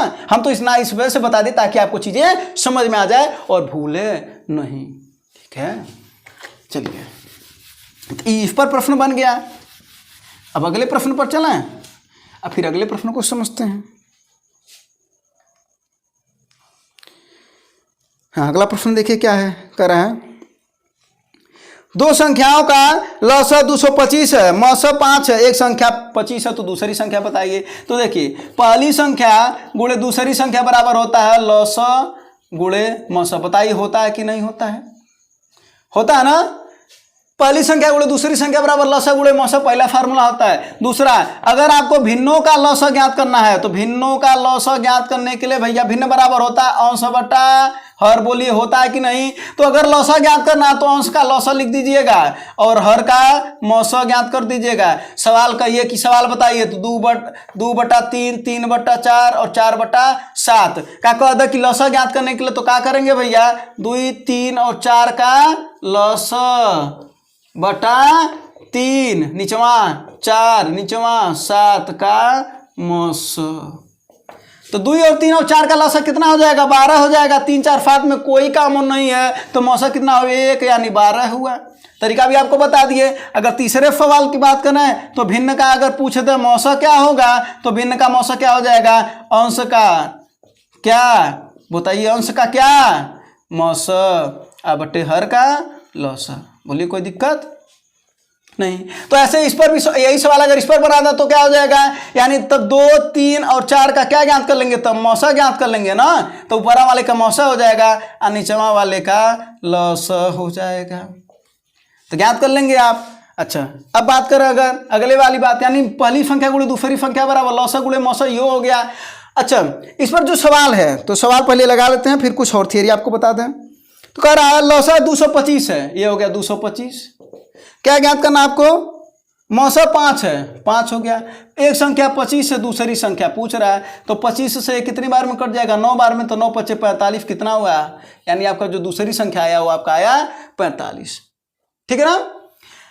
अब इस पर देखिए एक सवाल और बनता है। सवाल क्या बनता है भैया, सवाल ये बनता है कि अगर यही इन्हीं का अगर दो संख्याओं का सुनिएगा भैया, दो संख्याओं का अनुपात दे रखा हो 3:4 और लौसा दे रखा हो 120, तो मौसा पूछ रहा हो, ठीक ना। दो तरीका बताएंगे, सुनिएगा। ऐसा सवाल आता है कि नहीं आता, कमेंट में बताइए। ऐसा सवाल आता है ना, तो कहता है कि दो संख्याओं का अनुपात 3:4 लौसा 120 है, मौसा ज्ञात करिएगा। तो जरा देखिएगा क्या कर देंगे, ई बताइए मौसा को अगर हम मान लें x, क्या मान लें मौसा को x मान लें, तो जरा बताइए मौसा कहाँ होता है, उस संख्या में ना होता है, उस संख्या में ना होता है, तो मौसा को इस संख्या में कर देंगे। यानी पहली संख्या मिल गया 3x, दूसरी संख्या मिल गया 4x, तो पहली गुणे दूसरी बराबर क्या होता है भैया लौसा गुणे मौसा।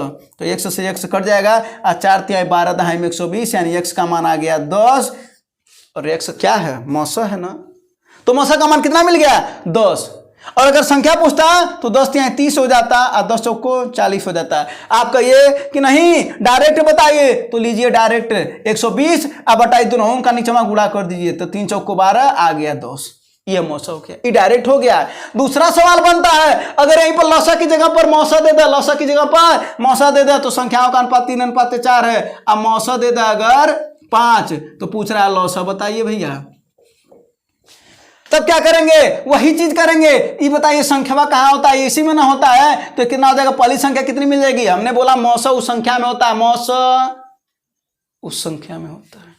तो 5 तिहाई 15, अब 5 चौको 20, अब मौसा है 5, लौसा हमको ज्ञात करना। फार्मूला फिर तो चल रहे हैं, पहली संख्या हो गया 5 तिहाई 15, दूसरी संख्या 5 चौको 20, लौसा ज्ञात करना है, मौसा दे रखा है, तो कितना हो जाएगा 5 चौको 20, 15 चौको 60, लौसा हो गया। अब बोलिए नहीं ऐसे नहीं काम चलेगा, डायरेक्ट बताइए, तो कैसे हो जाएगा, देखिए तीनों का गुणा कर दीजिए।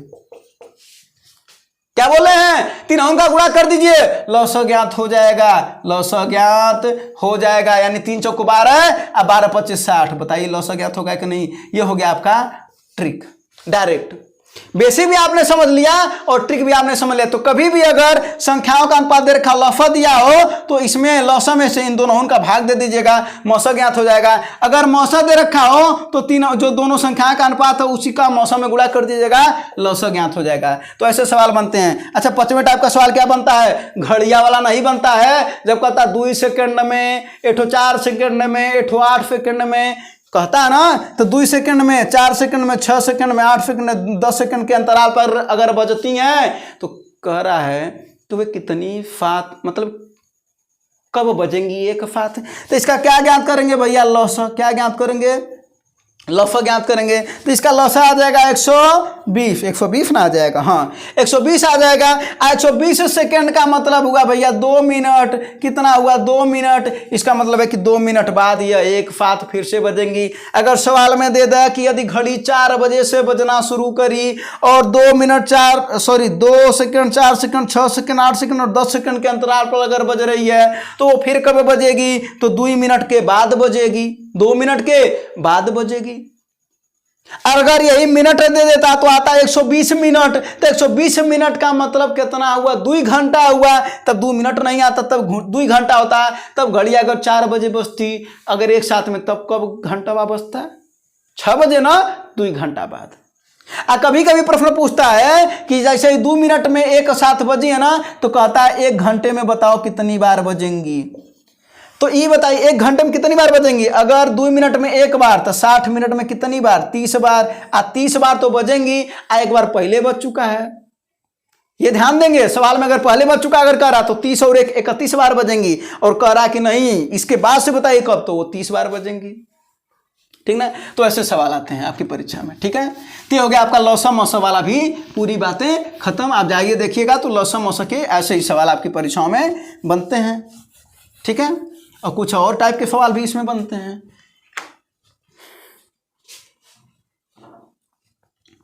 अब देखिए अगले प्रश्न पर आते हैं।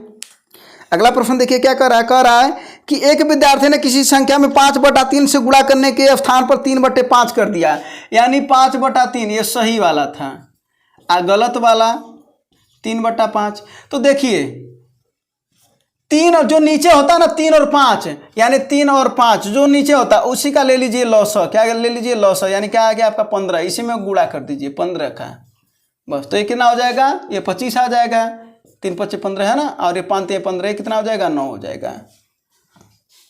यानी सही संख्या था 25, गलत था 9, तो क्या हो जाएगा 25 - 9/25 गुणे 100। तो कितना हो जाएगा, 25 में से 9 हो जाएगा 16 गुणे, ये 4 बार में कट जाएगा ना, तो 16 गुणे 4 यानी 64%। तो आपका क्या हो गया, जो 64% आया वही आपका आया कि जो त्रुटि हुई वो 64% की त्रुटि थी।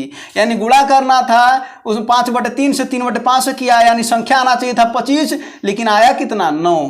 तो गलत बात है ना। तो कितना त्रुटि हुआ है, 25 आना चाहिए था 25, आया 9, तो त्रुटि हुआ है 64% का। तो क्या हमने किया, इस ऐसे सवाल में नीचवा वाले का लौसा ले लिया, तो लौसा से गुणा कर दिया। ठीक है, चलिए अब अगले सवाल पर चलते हैं। तो ऐसे सवाल पर ध्यान दीजिएगा।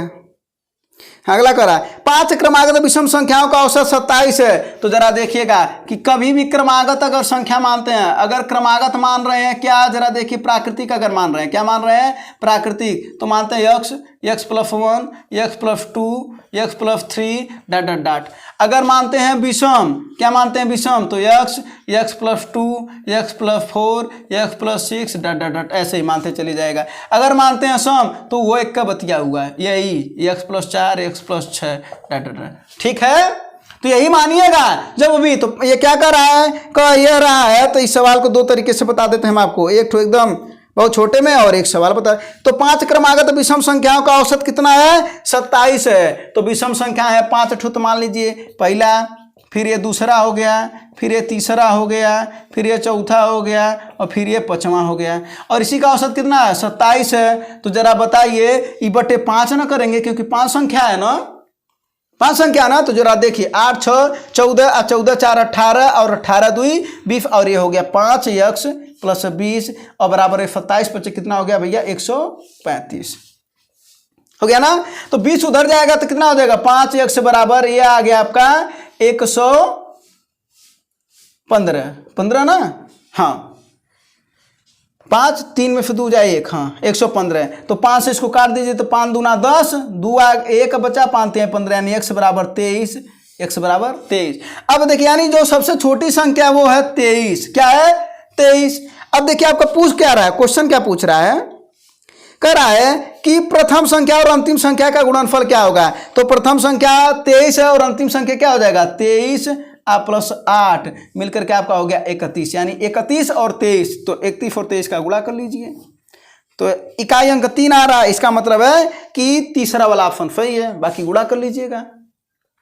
एक और तरीका है, जरा देखिए क्या कर रहा है कि 5 क्रमागत विषम संख्या है, विषम संख्या है ना, वो 5 ठो है ना, तो जब 5 रहे आ क्रमागत विषम संख्या रहे तो बीचवा में जो औसत होता है वो कहाँ होता है, बीचवा में होता है। तो बीचवा में कर दीजिए, तो बीचवा में हो गया 27, 2 ठो इधर होंगे और 2 ठो इधर होंगे, नहीं होंगे भाई, औसत कहाँ होता है, बीच में होता है। तो 5 ठो है तो 2 ठो इधर 2 ठो इधर, तो 27 के बाद से क्या आता है 29 और उसके बाद से क्या आता है 31 और 27 के पहले 25 और उसके पहले 23। बताइए आया कि नहीं आया ये चीज, देखिए यही ना है। तो ये आपके ऊपर है, चाहे बेसिक मेथड समझिए चाहे डायरेक्ट मेथड समझिए, ठीक है, और मानने का तरीका यही है, तो ये आपको बता दिए, ठीक है। अब चलते हैं अगले प्रश्न पर और फिर समझते हैं कि अब अगला प्रश्न क्या है, ठीक है।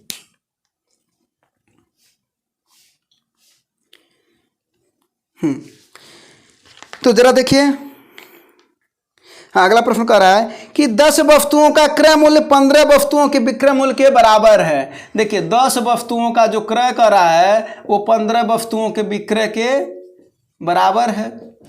अच्छा ये बताइए इसमें कैसे पता चलता है कि आपको लाभ हो रहा है कि हानि हो रहा है, वो हम आपको तरीका बताते रहे। देखिए 1 रुपया लगा लीजिए आगे, 1 रुपया। अब देखिए 1 रुपया में 10 वस्तु खरीद रहा है, आप बेच कितना रहा है 15 वस्तु। अब आप बताइए अगर 1 रुपया में 10 वस्तु खरीदें, अब 15 1 रुपया में देना पड़ा, तो 5 आपका क्या जा रहा है, क्या जा रहा है आपका 5 का घर से ना जा रहा है, यानी नुकसान हो रहा है। अगर वही कहता कि 1 रुपया में 15 वस्तु खरीदा, माने 15 क्रय किया और 10 बेचा, तो 1 रुपया में 15 खरीदा और 10 बेचा, तो 10 बेच करके 1 रुपया पा गया, 5 वस्तु अपने घरों रह गया, तो लाभ ना हो रहा है। तो लाभ और हानि का निकालने का तरीका पहले तो दिमाग में रखिएगा कि 1 रुपया आगे लगा लीजिए, जैसे हमने इसमें लगाया कि 1 रुपया में 10 वस्तु खरीदे, 15 बेचना पड़ा, 5 ज्यादा देना पड़ा, तो नुकसान हो रहा है ना, 5 का नुकसान हो रहा है ना, तो 5 का नुकसान होता है। 5 बटे आज जहां विक्रय लिखा रहता वस्तु के मामले में वही नीचे होता है, अगुड़े 100, तो हो जाएगा 3, तो 100/3 यानी कितना 33/3%। ये क्या हो रहा है, हानि हो रहा है आपका, ठीक है ना। तो हानि या लाभ या आपको समझ में आ गया ना, तो यहाँ पर हो रहा है हानि 33/3%, क्योंकि कभी कभी देता ना 33/3% लाभ, 33/3% हानि, तब क्या करेंगे, तो सिचुएशन में समझना पड़ेगा ना। तो 1 रुपया आगे लगा लीजिएगा, सवाल आपको समझ में आ जाएगा, ठीक है ना। अब कुछ एक कोटेशन है, इसको सुनिएगा। कह रहा है एक कि जीत निश्चित हो तो कायर भी लड़ सकते हैं, जीत अगर निश्चित हो तो कायर भी लड़ सकते हैं, बहादुर वह कहलाते हैं जो हार निश्चित हो फिर भी मैदान नहीं छोड़ते हैं। तो आपको बहादुर बनना है कि हार निश्चित है, फिर भी हम लगे रहेंगे और डटे रहेंगे। ठीक है, चलते हैं अगले प्रश्न पर। जरा देखिएगा, ये डाटा वाला प्रश्न है। कह रहा है कि गहरी नींद में 20 लोग हैं। एक डाटा दे रखा है, कह रहा है कि रात के 10 बजे से लेकर के सुबह 6 बजे तक एक फिटनेस बैंड निम्न डेटा रिकॉर्ड करता है। यानी रात के 10 बजे से लेकर के सुबह के 6 बजे तक अगर देखा जाए तो कुल कितना टाइमिंग हो गया, 8 घंटे। यानी कुल ले दे करके 8 घंटे की टाइमिंग है। और वो जो दे रखा परसेंटेज दे रखा। तो अब देखिए क्या कर रहा है कि कितने समय तक हल्की नींद में या बहुत हल्की नींद में था वो। तो हल्की नींद में 30 और बहुत हल्की नींद में 25, यानी 8 घंटे का 30 प्लस 25% था। यानी 8 गुणे 55/100। तो 11 बार में ऐसे ना काटिए, ठीक है, ये 55 रहने दीजिए। तो 8 पचे 40 हुआ ना, और 8 पचे 40, 4 44/100 कर देंगे तो कितना हो जाएगा, 4.4 घंटे। तो सवाल क्या था समझ में, कि रात को 10 से सुबह 6 बजे तक नींद ले रहा था, यानी 8 घंटे नींद ले रहा था। परसेंटेज कितना था, 30 और 20 का था। तो 8 घंटे का हमने 55% निकाल दिया। यही आंसर था आपका। ठीक है, कभी कभी ऐसे डाटा के प्रश्न आते हैं और आप क्या करते हैं, छोड़ देते हैं, उसको छोड़ देते हैं ना। अब अगला प्रश्न करा है कि आधार की त्रिज्या 7 सेंटीमीटर है, ऊंचाई 20 सेंटीमीटर है, तो लंबवृत्तीय बेलन का कुल पृष्ठीय क्षेत्रफल क्या होता है। तो सबसे पहले बेलन को समझ लीजिए। तो बेलन देखिए ये होता है, ये ना होता है बेलन। तो अगर हम बात करें बेलन के आयतन की, तो बेलन का आयतन होता है पाई आर स्क्वायर एच। अगर बात करें हम इसके वक्र पृष्ठ की, तो देखिए वक्र पृष्ठ होता है 2 पाई आर एच। और अगर बात करें इसके संपूर्ण पृष्ठ की, तो जो 2 पाई आर एच होता है ना भैया, ये देखिए होता क्या है, ये जो है ना ये मार्कर है। ये मार्कर इस स्पेस में जितना भी स्थान ग्रहण कर रहा है वह इसका आयतन होता है, वो उसका आयतन होता है। और जो वक्र पृष्ठ होता है ना, वो जो इसके चारों ओर का जो हिस्सा है ये, लेकिन ये ऊपर वाला नहीं, ये ऊपर और नीचे वाला नहीं, वो होता है वक्र पृष्ठ। लेकिन जब हम इसको और इसको ऐड कर दें, जोड़ दें, तब हमको क्या मिल जाता है, संपूर्ण पृष्ठ। तो ये बताइए बेलनमा का ऊपर वाला हिस्सा नीचे वाला हिस्सा देखिए कैसा दिख रहा है, वृत्ताकार दिख रहा है ना। तो इसमें वृत्ताकार जोड़ दीजिएगा। तब पाई आर स्क्वायर, एक यहाँ पर क्षेत्रफल और एक और क्षेत्रफल, यानी 2 पाई आर स्क्वायर जोड़ देंगे। तो 2 पाई आर कॉमन है, आर एच प्लस आर बचा। ये हो गया आपका संपूर्ण पृष्ठ। तो ये बेलन का हो गया। अब देखिए आपका क्या पूछ रहा था भैया, पूछ क्या रहा है कि आधार की त्रिज्या 7 सेंटीमीटर, ऊंचाई 20 सेंटीमीटर है, तो लंबवृत्ति का कुल पृष्ठीय क्षेत्रफल माने कुल माने संपूर्ण पृष्ठ का क्षेत्रफल पूछ रहा है। तो क्या हो जाएगा, 2 गुणे 22/7 गुणे आर का मान कितना दे रखा है, 7 दे रखा है ना। और उसके बाद से क्या है, एच प्लस आर एच कितना है 20 प्लस आर कितना है 7। 7 से 7 कट जाएगा, ये कितना हो जाएगा 22 गुणे 44 और हो जाएगा 20 और 7 27। इसी का गुणा कर देंगे तो 1188 सेंटीमीटर स्क्वायर आ जाएगा। तो आप ये तीनों फार्मूला नोट कर लीजिएगा कि बेलन का आयतन क्या होता है, वक्र पृष्ठ क्या होता है और संपूर्ण पृष्ठ क्या होता है। ठीक है, ये हो गया आपका सवाल। अब देखते हैं अगला प्रश्न क्या है। अगला प्रश्न देखिए क्या कर रहा है कि करणी में 248 प्लस करणी में कितना है भैया 52 और प्लस करणी में 144। तो जरा ये देखिए, करणी में जो 144 है 12 निकलेगा यहाँ से, तो 12 इसमें जोड़ेंगे तो 64 ना हो जाएगा, तो 64 हो जाएगा। करणी से 12 निकलेगा 8 हो जाएगा। जब 248 में 8 जोड़ेंगे तो करणी में 256। और जब करणी में 256 किसका होता है 16 का। लेकिन ध्यान दीजिएगा इसका जो आंसर होता है वो हमेशा ±16 होता है। 16 क्यों नहीं, ±16, ठीक ना। तो दोनों का ये होता है। तो ये हो गया ±16। अब अगले सवाल पर चलते हैं। हाँ देखिए क्या कर रहा है, ए और बी एक काम को 10 दिनों में करता है, यानी ए प्लस बी 10 दिनों में, बी प्लस सी का काम कितना दे रखा है भैया 15 दिनों में, सी प्लस ए का काम कितना दे रखा है भैया 20 दिनों में। तो करा तीनों मिल करके, तो तीनों को अगर जोड़ेंगे तो देखिए 2 बार ना हो जाएंगे, तो 2a + b + c। और जो इनका काम ये दिन है, तो इनका जो क्षमता जो काम करने का हो जाता है वो हो जाता है 1/10 + 1/15 + 1/20। अब इसी को सॉल्व कर लीजिए, आपका कितना हो जाएगा 120 एलसीएम हो जाएगा। ये हो जाएगा 12 और ये हो जाएगा कितनी बार में कटेगा, ये 15 8 बार में कटेगा, और ये कितनी बार में 6 बार में। तो कितना हो जाएगा 12 8 20 6 26, यानी 26/120। ये लग रहा फात है ना 120। और ये देखिए जब ये 2a + b प्लस सी बराबर, तो जरा अगर हम निकाला ए प्लस बी प्लस सी बराबर, तो ये हो जाएगा 120 गुणे 2/26। अब देखिए यहाँ पर सवाल क्या बनता है, अगर कभी भी ए प्लस बी मैंने दो लोगों का दिया है, फिर अगले दो का, फिर अगले दो का अगर काम दे रखा, तो यहाँ से टोटल 4 सवाल बनते हैं। एक सवाल ये बनता है कि तीनों का काम बताओ, तो तीनों का काम ये हो जाएगा, इतने दिन लगेंगे, ये काट देंगे 13 बार में, तो हो जाएगा 120/13 दिन लगेंगे। ये सही बन में आप कर सकते हैं। अगर पूछा नहीं ए प्लस बी, हमें ए का काम बताओ, हमें केवल बी का काम बताओ, उस काम को अकेले कितने दिन में करेगा, केवल सी का काम बताओ, तो जरा देखिए कितना आया, ये आया है 26/120 और 2 का गुणा 240 ना, माइनस कर देंगे। जब हम ए का काम निकालेंगे तो हम ये खोजेंगे कहाँ ए नहीं है, तो यहाँ नहीं है ए, तो इसी को हम 1/15 से घटा देंगे।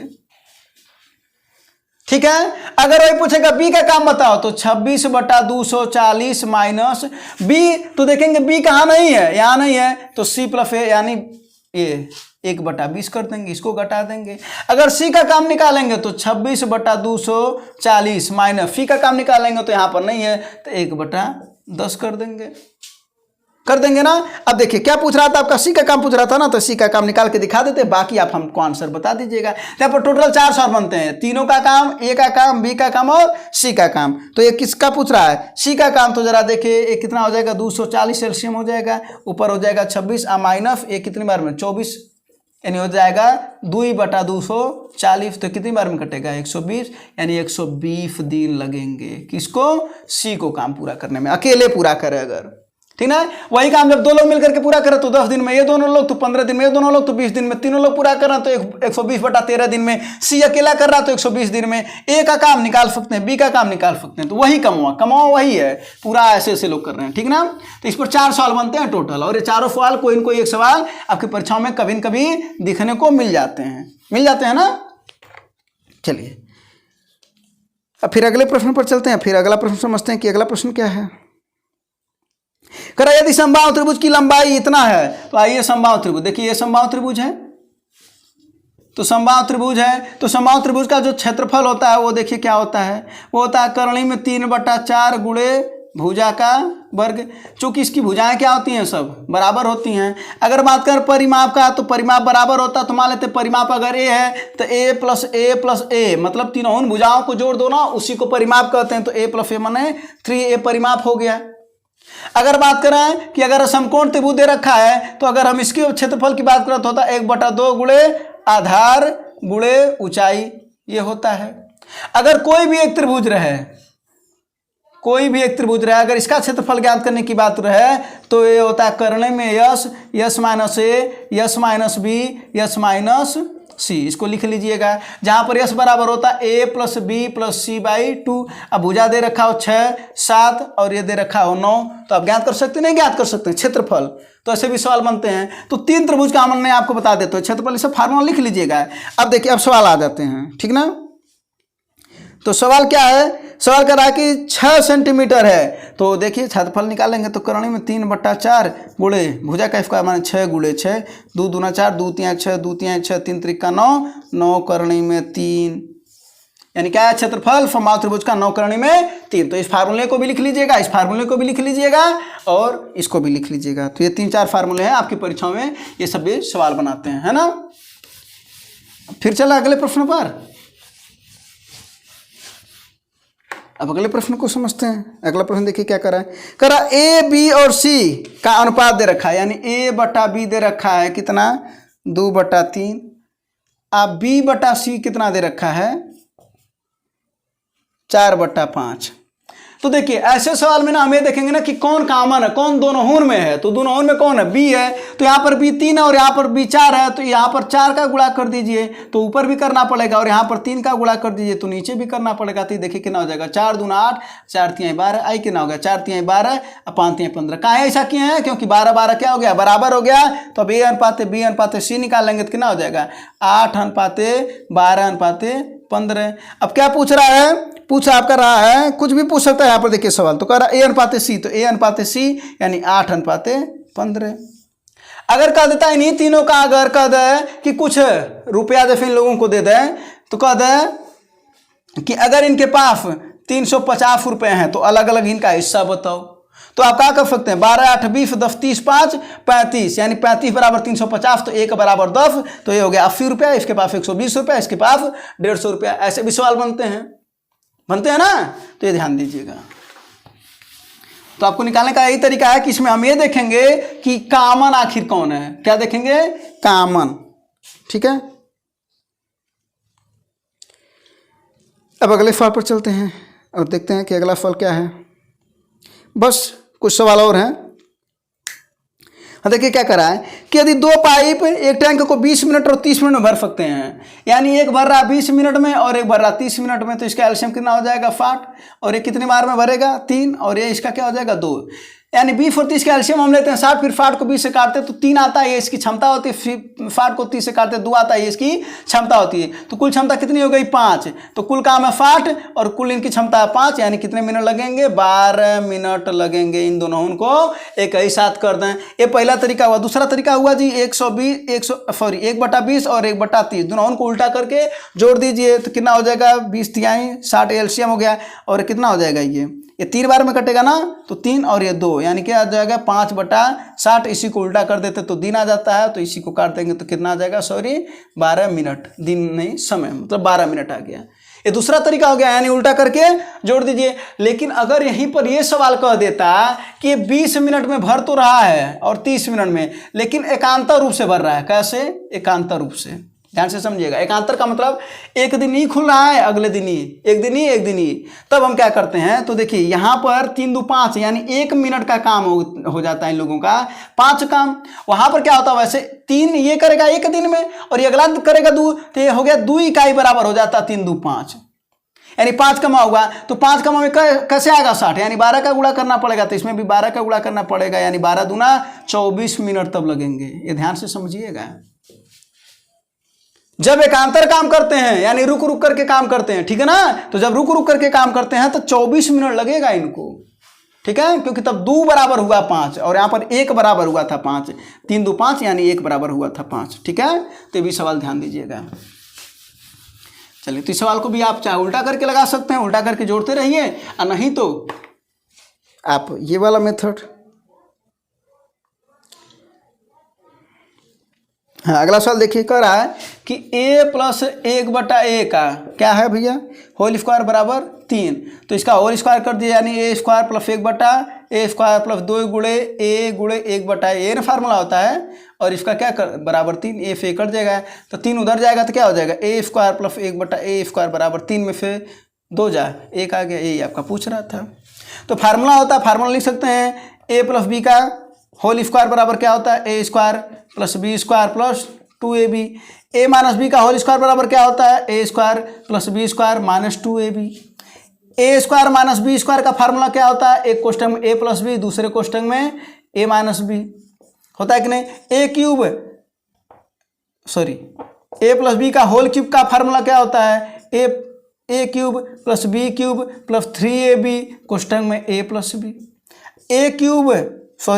a - b का होल क्यूब का फार्मूला क्या बनता है, ये बनता है a³ - b³ - 3ab, कोष्टक में a - b। ठीक है, उसके बाद से a³ + b³ का फार्मूला क्या बनता है, एक क्वेश्चन में a + b, दूसरे क्वेश्चन में a² + b² - ab बनता है। ध्यान दीजिएगा, यहाँ पर अगर a³ - b³ का फार्मूला क्या बनता है, a - b, दूसरे क्वेश्चन में a² + b² + ab। और इस वाले सवाल पर ना, या आप इसी को ऐसे भी लिख सकते हैं, a + b बराबर होता है a³ + b³ बटा a² + b² - ab। ध्यान से समझिएगा, यहाँ वाला ये गुणा और इधर भाग कर देगा, ठीक है ना। और a - b, इस पर सरलीकरण वाले सवाल बनते हैं और आए भी होंगे, बटा a² + b² + ab। तो ऐसे कुछ सवाल बनते हैं, ठीक ना। कुछ और फार्मूले रहेंगे तो उनको भी बता देंगे। अच्छा हाँ, यहाँ पर एक बात जो बहुत ध्यान देने की जरूरत है, अगर क्वेश्चन कहता है a + 1/a बराबर अगर दे रखा है 2, तो पूछ रहा a³ + 1/a³ का मान बताओ। ध्यान से समझिएगा, कभी भी अगर दे रखा है 2, कभी भी ध्यान से समझिएगा, अगर a + 1/a का मान कभी भी दे रखा है 2, तो a का मान हमेशा रख देंगे 1, यानी यहाँ पर भी क्या आ जाएगा 1 + 1 यानी 2 आएगा। अगर पूछता a³ - 1/a³, तो क्या कर देते, 1 - 1 कर देते, बराबर 0 आता है, 1 - 1 जीरो आता ना। तो ध्यान से समझिएगा कि अगर a प्लस 1/a का मान अगर कभी भी 2 रखा तो a का मान हमेशा 1 होता है। उसके बाद से कुछ भी पूछे आप ज्ञात कर सकते हैं, ठीक है। तो ये सवाल है, कुछ फार्मूले और ये सब लिख लीजिएगा फार्मूलों को, ठीक है। ये जो फार्मूले हैं ये आप नोट कर लीजिएगा।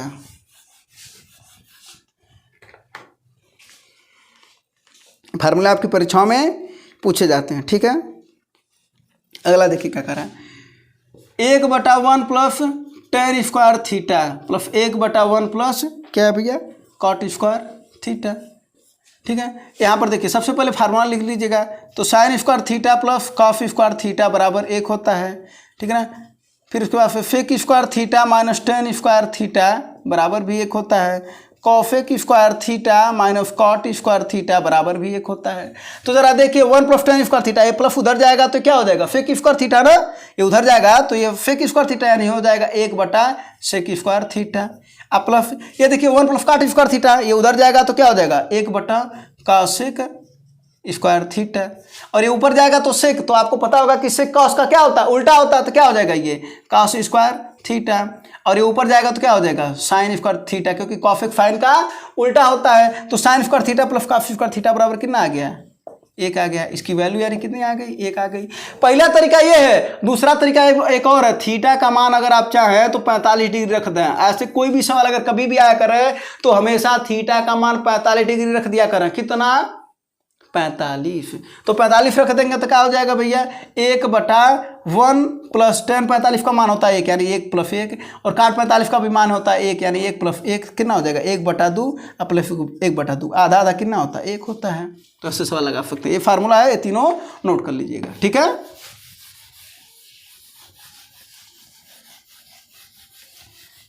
अब देखें कुछ और क्वेश्चन है। हाँ एक क्वेश्चन और है, उसके बाद फिर बस लास्ट एक और करा है कि पिछले 5 वर्षों में कंपनी का कुल लाभ कितना, लाभ या नुकसान कितना था। देखिए क्या कर रहा है, सब कुछ दे रखा है, सबको जोड़ लीजिए। तो देखिए 5 और 15 20 हो गया, दिख रहा होगा 5 15 20, तो 20 में से 20 माइनस हो गया। अब -15 -5 यानी कितना आ रहा है आपका -20 यानी 20 करोड़ का उसको नुकसान हो रहा है। ऑप्शन नंबर 3 इस सवाल तो ऐसे ही है, डाटा देख करके कलेक्ट करने वाला है ना। अब ये सवाल है आपका लास्ट क्वेश्चन, और लास्ट क्वेश्चन को अच्छे से समझिएगा, 2 तरीके से बताएंगे। एक 30 लीटर के सोरे में अम्ल में मतलब अम्ल और पानी का अनुपात 2:3 है, यानी कुल है 30 लीटर की मात्रा है आपकी, और इसमें अम्ल और पानी का अनुपात दे रखा है 2:3। इसको बनाना कितना है 2:5 बनाना है ये। तो देखिए क्या करेंगे, सबसे पहले 30 लीटर में हम अम्ल को निकाल लेंगे तो क्या हो जाएगा 30 × 2/3 2 5 ये अम्ल हो गया, और 30 × 3/5 ये पानी हो गया। तो 5 × 30 यानी 12 लीटर क्या हो गया अम्ल हो गया। अब 5 × 30 = 18 लीटर क्या हो गया पानी हो गया। अब जरा देखिए क्या कर रहा है, तो 12 लीटर आपका आ गया अम्ल, 18 लीटर आपका आ गया पानी, और क्या मिलाना है जरा देखिए क्या मिलाना है। तो मिलाना है आपको पानी, तो क्या कर देंगे 12/18 प्लस पानी। ध्यान से समझिएगा, जिसमें कहेगा अगर पानी मिलाएगा तो पानी में मिलाइएगा, अगर अम्ल में मिलाएगा तो अम्ल में मिलाइएगा। तो ऊपर अम्ल है नीचे पानी है तो पानी, और यही अनुपात हो जा रहा है क्या 2/5 के बराबर। तो ये हो जाएगा 12×5 = 60, और ये हो जाएगा 18 दूना 36 प्लस 2x, तो 36 इधर आएगा तो कितना हो जाएगा भैया ये 24 हो जाएगा। 24 बराबर 2x, तो 2 बराबर 12 सॉरी x बराबर 12। इसका मतलब है कि 12 लीटर हमको पानी क्या करना पड़ेगा और मिलाना पड़ेगा जब अनुपात 2:5 हो जाए। एक तो ये तरीका हुआ। दूसरा तरीका देखिए, ये तरीका क्या कर रहा है, इसमें ध्यान देंगे कि यहाँ पर अम्ल और पानी है, तो क्या करा पानी मिलाना है ना, यहाँ पर आपने पानी मिलाया ना, तो पानी मिलाना है तो हम अम्ल पर ध्यान देंगे। तो अम्ल की मात्रा जरा यहाँ से निकालिए, कितना हो जाएगा भैया ये 2/5 हो जाएगा। अगर अम्ल की मात्रा निकालना तो 2/5 हो जाएगा, पानी की मात्रा 3/5 हो जाएगा। तो हमें पानी की मात्रा से कोई मतलब यहाँ पर नहीं है। ये बात ध्यान दीजिएगा कि जब हमें पानी मिलाना है तो हम अम्ल पर ध्यान देंगे और गुणा कर देंगे। वही काम यहाँ पर भी करेंगे। ये 2/5 बनाना है ना हमको, तो इस पर भी हम अम्ल क्या ध्यान देंगे। तो यहाँ पर अम्ल की मात्रा कितनी हो जाएगी 2/7, यहाँ हो न जाएगी 2/7। इसी को उल्टा कर देंगे यानी 7/2 कर देंगे और 1 से घटा देंगे। बस यही काम करना है। 2 से 2 कट जाएगा यानी क्या हो जाएगा 7/5 - 1 के 5 इधर चला जाएगा तो क्या हो जाएगा भैया ये हो जाएगा 2/5।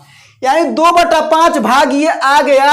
अब इसी 2/5 का ये 30 लीटर हम निकाल देंगे, और यही जो 2/5 है ये पानी, अब इसी को निकाले तो क्या हो जाएगा, 5 छक्के 30 और 6 दूना 12 लीटर, और यही 12 लीटर पानी मिलाना पड़ेगा हमको अनुपात बनाने के लिए 2:5। तो ये आपका प्रश्न था। तो ये आपका एक शॉर्ट ट्रिक भी है, आप इसको ध्यान दीजिएगा कि जो मिलाना है उसको हम छोड़ देंगे, जो मिलाना है उसको छोड़ करके दूसरे को, जिसकी बात नहीं की जा रही है तो उसको हम लिख देंगे पहली मात्रा में 2/5 कर दिए, और उसके बाद से क्या किए, जो बनाना हमें उसी को हम उल्टा कर देंगे। तो अम्ल की मात्रा है उसको हमने उल्टा कर दिया और 1 से घटा दिया, और वही हमारा आंसर आ गया। ठीक है ना, तो यही बात था।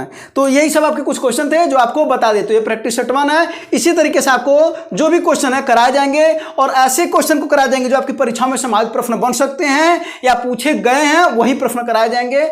और वो प्रश्न के माध्यम से आपको कुछ थियरी, जैसा कि आपने देखा कि कुछ थियरी को भी बताया गया, उस थियरी को भी बताते चलेंगे, ताकि आपका रिवीजन ज़्यादा से ज़्यादा रिवीजन हो। क्योंकि आपको पता है कि मैथ में प्रैक्टिस करना कितना ज़्यादा जरूरी होता है, और वही हेल्प भी करता है लास्ट टाइम में। तो आप जितना प्रैक्टिस किए रहेंगे वही आपका काम करे, क्योंकि आपको भी पता है कि वो क्वेश्चन नहीं बनने वाले हैं।